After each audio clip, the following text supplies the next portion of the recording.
First and foremost, certainly would be to know the policy. I think that there's a general understanding of the do's and don'ts, but it's always good to be very aware of what the academic integrity policy is. We expect students to know it, and so it's certainly in their best interest to take a look at it. Some of the strategies to keep yourself accountable and have academic integrity and honor, be honorable, is to ask when you have a question.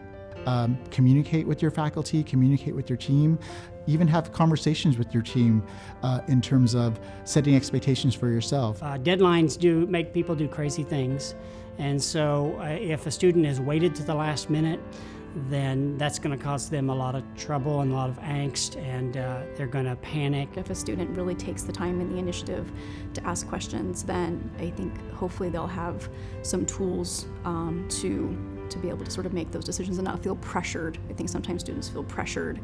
Read the syllabus very thoroughly, understand what's allowed and not allowed in terms of collaboration, technology tools, cell phones, notes in class. We talk about using the resources provided by ASU, because as we know in the world and on the internet, there's an endless supply of solutions and answers and things out there that are very tempting to tap into. And so we encourage students to use ASU resources. Plan their academic schedule. Line up their test dates. Understand when projects are due.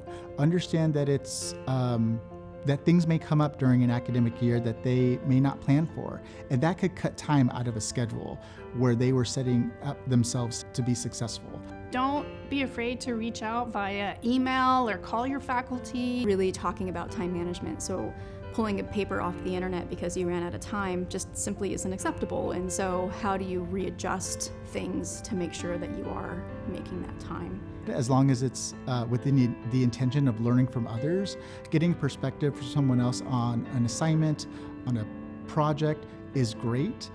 However, think through that collaboration to ensure that you are submitting responses that are of your own thought. I encourage them to not be afraid and really go for it. And if it doesn't work out for them, there's value from that failure that they can learn, and that will develop their character, which will make them a stronger, more resilient person as they move forward.